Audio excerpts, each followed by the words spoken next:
ചിരിപ്പിക്കാൻ ശ്രമിക്കുന്ന എനിക്ക് ഇവിടെ നിലനിൽക്കാൻ ഈ സിനിമ എനിക്ക് ആവശ്യമാണ്. എല്ലാവർക്കും നമസ്കാരം. വലിയ സന്തോഷമുണ്ട്. ഈ വേദിയിൽ ഇന്ന് 2 ചടങ്ങാണ് നടന്നത്. ഒരു വേദിയിൽ സിനിമാ കുടുംബത്തിൻ്റെ സന്തോഷകരമായ ഒരു മുഹൂർത്തം. അതിലൊന്ന് പവി കെയർ ടേക്കറിൻ്റെ ലോഞ്ചാണ്. ഓഡിയോ ലോഞ്ചാണ്. അതുപോലെ തന്നെ പ്രധാനപ്പെട്ട ഒന്ന്, മലയാള സിനിമയിലെ തിയേറ്റർ അസോസിയേഷൻ്റെ പുതിയ ഒരു സംരംഭം, ഒരു നന്മയുടെ സംരംഭം തന്നെ പറയാം. കാരണം വെച്ചിട്ടുണ്ടെങ്കിൽ ഇതിൻ്റെ നമ്മുടെ പ്രസിഡൻ്റായ ഫിയോക്കിൻ്റെ പ്രസിഡൻ്റായ വിജയേട്ടനോട് പ്രസംഗിക്കുകയുണ്ടായി. എന്നെക്കുറിച്ച് നിങ്ങളോട് സംസാരിക്കുകയുണ്ടായി. എന്തിനു വേണ്ടിയിട്ടാണ്? കാരണം ഫിയോക്ക് എന്ന് പറയുന്ന സംഘടനയ്ക്ക് ഷോ ചെയ്യാനോ അങ്ങനെയുള്ള കാര്യങ്ങൾക്കൊക്കെ ഉള്ള പരിമിതികളൊക്കെ ഉണ്ട്. അപ്പം കണ്ടുപിടിച്ച വിജയേട്ടൻ്റെ ഒരാശയം തന്നെയായിരുന്നു ഇത്. ഇന്നൊന്നിലേ തുടങ്ങിയതല്ല. ശരിക്കും ആദ്യമായിട്ട് എനിക്ക് തോന്നുന്നത് വിജയേട്ടൻ സംസാരിക്കുന്നത് ലിയോ എന്ന സിനിമ വിതരണത്തിനടുത്ത് തുടങ്ങാം എന്നുള്ള രീതിയിലായിരുന്നു. പക്ഷെ അത് സാധിച്ചില്ല. പിന്നീടാണ് നമ്മളൊരു ചർച്ചകളും കാര്യങ്ങളും ഒക്കെ വന്ന സമയത്ത് ജനറൽ ബോഡിയിൽ വെച്ച് അങ്ങനെ തീരുമാനം പറയുകയൊക്കെ ചെയ്തു. ഭക്ഷണം കഴിക്കുന്ന സമയത്താണ് എൻ്റെ അടുത്ത് വിജയേട്ടൻ ചോദിച്ചത്, ദിലീപ്ജിയുടെ സിനിമകളെങ്ങാനും നമ്മൾക്ക് എങ്ങനെയാണ്? ഞാൻ പറഞ്ഞു, ഞാനിങ്ങനെ ആലോചിച്ച് കഴിഞ്ഞപ്പോൾ നമ്മൾ ഈ സിനിമ 10-21 വർഷമായിട്ട് നമ്മൾ ഡിസ്ട്രിബ്യൂട്ടേഴ്സ് മേഖലയിലുള്ള ആൾക്കാരാണ്. അപ്പോൾ അത് കഴിഞ്ഞ് ഞാൻ ചെയ്യുന്ന സിനിമ ലിസ്റ്റിൻ്റെയാണ്. ലിസ്റ്റിൻ ഇന്ന് ഇവിടുത്തെ ഏറ്റവും വലിയ ഒരു നിർമ്മാതാവും വിതരണക്കാരനുമാണ്, തിയേറ്റർ ഉടമയും. അപ്പോൾ ലിസ്റ്റിൻ്റെ പടം എന്തായാലും വരില്ല ഇതിലേക്ക്. കാരണം ലിസ്റ്റിന് സ്വന്തമായിട്ടുള്ള പ്രസ്ഥാനങ്ങളുണ്ട്. പിന്നെ ചെയ്യുന്നത് ഗോകുലത്തിൻ്റെ പടങ്ങളാണ്. അപ്പോൾ അതൊന്നും അടുത്ത് നമുക്ക് ഒന്നും ചെയ്യാൻ പറ്റില്ല എന്നുള്ളൊരു ചിന്തയിലാണ് ഞാൻ പറഞ്ഞു, ചേട്ടാ നമുക്ക് ഈ സിനിമ നമുക്ക് ചെയ്യാം എന്നുള്ള രീതിയിലാണ്. സത്യം പറഞ്ഞാൽ തിയേറ്റേഴ്സ് അസോസിയേഷൻ്റെ വളരെ പിന്തുണയും അതൊരു നന്മയ്ക്ക് വേണ്ടിയിട്ടാണ്. തിയേറ്റർ അസോസിയേഷൻ്റെ മെമ്പേഴ്സിന് തിയേറ്റർ അസോസിയേഷന് ഇരിക്കാനൊരു, അതിലെ മെമ്പേഴ്സിനൊക്കെ ഇരിക്കാനുള്ളൊരു സ്ഥലം, അങ്ങനെ ഒരുപാട് കാര്യങ്ങൾ, അതിലെ മെമ്പേഴ്സിനെ എത്രത്തോളം സപ്പോർട്ട് ചെയ്യാൻ പറ്റുമെന്നുള്ള കാര്യങ്ങളൊക്കെ ആലോചിച്ചിട്ടാണ് ഇങ്ങനൊരു. അല്ലാതെ മറ്റുള്ള പല ആളുകളും വേറെ രീതിയിലൊക്കെ വളച്ചൊടിക്കാനും പ്രശ്നം ഉണ്ടാക്കാൻ ശ്രമിക്കുന്നുണ്ട്. അങ്ങനെയൊന്നുമല്ല.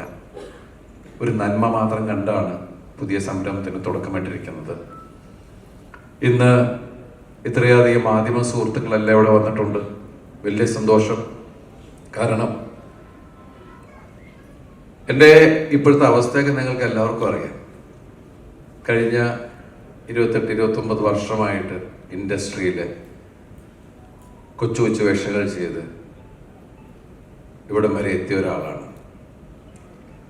സത്യസന്ധമായി പറഞ്ഞാൽ പ്രേക്ഷകരുടെ കയ്യടി, അതുപോലെ തന്നെ എന്നെ വിശ്വസിച്ച്, ഞാൻ ഇത്രയും പ്രശ്നത്തിൽ നിൽക്കുമ്പോഴും എന്നെ വിശ്വസിച്ച് ഇവിടെ സിനിമ നിർമ്മിക്കുന്ന എൻ്റെ നിർമ്മാതാക്കൾ, അതുപോലെ തന്നെ എന്നെ പുതിയ പുതിയ കഥാപാത്രങ്ങൾ തന്ന് എൻ്റെ സംവിധായകരെ, എൻ്റെ എഴുത്തുകാർ, എൻ്റെ കോ ആർട്ടിസ്റ്റുകൾ, ഒരുപാട് പേരുടെ ഒരു പ്രാർത്ഥനയാണ് ഈ ഞാൻ. അതുപോലെ തന്നെ ഈ സിനിമ എനിക്ക് എത്രത്തോളം ആവശ്യമാണെന്ന് നിങ്ങൾക്ക് എല്ലാവർക്കും അറിയാം. കാരണം ഞാൻ നിങ്ങളെ, ഇത് എൻ്റെ 149ാമത്തെ സിനിമയാണ്. ഇത്രയും കാലം ഞാൻ ഒരുപാട് ചിരിപ്പിച്ചു. കഴിഞ്ഞ കുറച്ച് കാലമായിട്ട് ഞാൻ ദിവസവും കരഞ്ഞുകൊണ്ടിരിക്കുന്ന ഒരാളാണ്. ചിരിപ്പിക്കാൻ ശ്രമിക്കുന്ന എനിക്ക് ഇവിടെ നിലനിൽക്കാൻ ഈ സിനിമ എനിക്ക് ആവശ്യമാണ്. കാരണം എല്ലാവരും പറയുന്നത് ദിലീപ് എന്റർടൈൻമെന്റ് ആണ്. ഞാൻ പല ശ്രമങ്ങളാണ് ആസ് എൻ ആക്ടർ, പല വേഷത്തിൽ നമ്മൾ ശ്രമിക്കും. ഇന്ന് ഈ സിനിമ വിനീത് വന്ന് പറഞ്ഞ കഥ, രാജേഷ് രാഘവൻ നന്നായിട്ട് എഴുതിയൊരു കഥ. ഈ സിനിമ പവി കെയർടേക്കർ തിയേറ്ററിലെത്തുമ്പോൾ എൻ്റെ പ്രിയപ്പെട്ട പ്രേക്ഷകരെ വിശ്വസിച്ചുകൊണ്ട് മാത്രമാണ് വരുന്നത്. കാരണം ദിലീപിൻ്റെ സിനിമയിൽ നിന്ന് ഏറ്റവും വലിയ കമ്പനികളുടെ CEO ആണെങ്കിലും താഴെ നിൽക്കുന്ന ആളുകളാണെങ്കിലും ചായക്കടയിൽ ചായ അടിക്കുന്ന ആളാണെങ്കിലും പറയുന്നത്, ഏത് തരത്തിലുള്ള ആൾക്കാരും പറയുന്നത്, നിങ്ങളുടെ സിനിമകൾ കാണുന്നത് ഞാൻ കുറേ ചിരിക്കാനും ഒക്കെ വേണ്ടിയിട്ടാണ്, ഞങ്ങളുടെ സ്ട്രെസ് ഒഴിവാക്കാനാണ്. അപ്പോൾ തീർച്ചയായിട്ടും എനിക്ക് ആ കാര്യം പറയാം. നിങ്ങൾ ആഗ്രഹിക്കുന്ന, നിങ്ങളങ്ങനെ എന്നിൽ നിന്ന് ആഗ്രഹിക്കുന്ന ഒരു കഥാപാത്രം തന്നെയാണ് വളരെ സാധാരണക്കാരനായ പവി കെയർടേക്കർ എന്ന ഈ സിനിമയിൽ ഞാൻ അവതരിപ്പിക്കുന്ന പവിത്രൻ. അതെനിക്ക് കൊണ്ടുവന്നു തന്ന എൻ്റെ പ്രിയ, ശരിക്കും പറഞ്ഞാൽ ഞാൻ വിനീത് നേരത്തെ പറഞ്ഞു, ഞാൻ വിനീതും തമ്മിലുള്ള കാര്യങ്ങൾ, ഞാൻ എൻ്റെ സഹോദരനോടുള്ള പോലെ തന്നെ വിനോദം കെട്ടുകയറാറുണ്ട്, ചോദ്യങ്ങൾ ചോദിക്കാറുണ്ട്. പക്ഷെ എപ്പോഴും വളരെ ചിരിച്ചു നിൽക്കുന്ന മുഖമായിട്ട് തന്നെയാണ് വിനീതിനോട് പെരുമാറിയിട്ടുള്ളത്. രാജേഷിൻ്റെ ഒക്കെ മെക്കിട്ട്, കാരണം ചിലപ്പോൾ നമുക്ക് ചില സംശയങ്ങൾ വരുമ്പോൾ നമ്മൾ ചോദിക്കാറുണ്ട്. അപ്പം അതുപോലെ തന്നെ മലയാള സിനിമയിലേക്ക് നമുക്ക് കൊടുക്കാൻ പറ്റുന്നത് എന്താ പറയുക, എൻ്റെ കൂടെ വർഷങ്ങൾക്ക് മുമ്പ് ഒരുപാട് നായികമാർ എൻ്റെ കൂടെ വന്നിട്ടുണ്ട്. അവരുടെ ആദ്യ നായകനാണ് ഞാൻ. അതുപോലെ തന്നെ മലയാള സിനിമയിലേക്ക് 5 നായികമാർ കൂടി പുതിയതായിട്ട് വരികയാണ്. ഇവർ 5 പേരും കഴിവുള്ളവരാണ്. അത് നിങ്ങൾക്ക് ഈ സിനിമ കാണുമ്പോൾ മനസ്സിലാവും.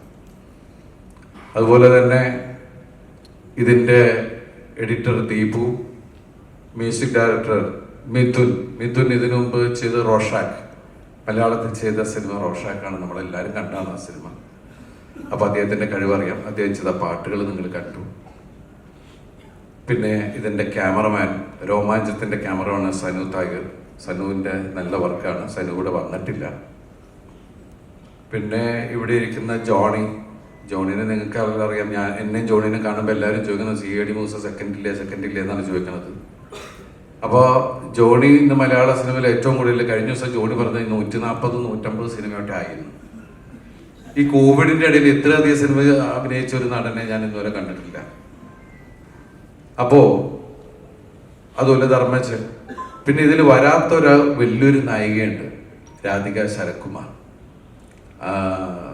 മാഡത്തിൻ്റെ രാധിക ചേച്ചിയുടെ അവിടെ ഇലക്ഷൻ നടന്നു. നാളെ ഇലക്ഷനാണ്. ഞാൻ വിളിച്ചിട്ടുണ്ടായിരുന്നു. എല്ലാവരോടും അന്വേഷണം പറയാൻ പറഞ്ഞു, എല്ലാ പ്രാർത്ഥനകളും ഉണ്ടെന്ന് പറഞ്ഞു. രാധിക ചേച്ചി ഒരുമിച്ച് അഭിനയിക്കുന്ന 2ാമത്തെ ചിത്രമാണ്. രാമലീലേൻ്റെ അമ്മയായിട്ടാണ് അഭിനയിച്ചത്. ഇതിൽ റിട്ടയേർഡ് SI മറിയാമ്മ എന്ന് പറഞ്ഞ ശക്തമായിട്ടുള്ള കഥാപാത്രമാണ്. അതുപോലെ ഈ സിനിമയിൽ ഒരുപാട് നിങ്ങൾക്ക് ഇഷ്ടമുള്ള ഒരുപാട് മറ്റു കഥാപാത്രങ്ങൾ എല്ലാവരും ഉണ്ട്. നിങ്ങൾക്ക് എല്ലാവരും ഇഷ്ടമാകുന്ന ഒരു സിനിമ തന്നെയായിരിക്കും. ഈ വേദിയിൽ എന്താ പറയുക, ഇവിടെ വന്നിരിക്കുന്ന എല്ലാവരോടും അത്രയധികം നന്ദിയും കടപ്പാടും അറിയിക്കുന്നു. ഈ സിനിമ 26 നിങ്ങൾ തിയേറ്ററിൽ തന്നെ പോയി കാണുക. ഇത് ശരിക്കും എൻ്റെയും ആവശ്യമാണ്. ഫിയോക്ക് എന്ന് പറഞ്ഞ സംഘടന ആദ്യമായിട്ട് ഒരു സംരംഭത്തിലേക്ക് ഇറങ്ങുമ്പോൾ പൂർണ്ണമായിട്ടുള്ള പിന്തുണയും ഞങ്ങൾക്ക് എല്ലാവർക്കും ആവശ്യമാണ്. അതുപോലെ തന്നെ ഞങ്ങൾക്ക് ഏറ്റവും വലിയ സന്തോഷം, ഫിയോക്ക് എന്ന് പറഞ്ഞ സംഘടന ഞാൻ ചെയർമാനും ആൻ്റണി പെരുമ്പാർ വൈസ് ചെയർമാനായിട്ട് തുടങ്ങിയ ഒരു അത്രയും വലിയ കൂട്ടായ്മയിൽ തുടങ്ങിയ പ്രസ്ഥാനത്തെ ഗംഭീരമായിട്ടുള്ളൊരു മുന്നേറ്റം, അതിന് ചുക്കാൻ പിടിക്കുന്ന ഞങ്ങളുടെ പ്രിയപ്പെട്ട പ്രസിഡന്റിനെ ഈ വേദിയിൽ ഞങ്ങളുടെ വിജയേട്ടനെ അനുമോദിക്കുകയാണ്. കാരണം അദ്ദേഹം എടുത്തപ്പോൾ പറഞ്ഞു, ജഗപേട്ടൻ പറഞ്ഞു 7 വയസ്സേ ആയിട്ടുള്ളൂ. ഈ 7 വയസ്സിനുള്ളിൽ അങ്ങനെയുള്ള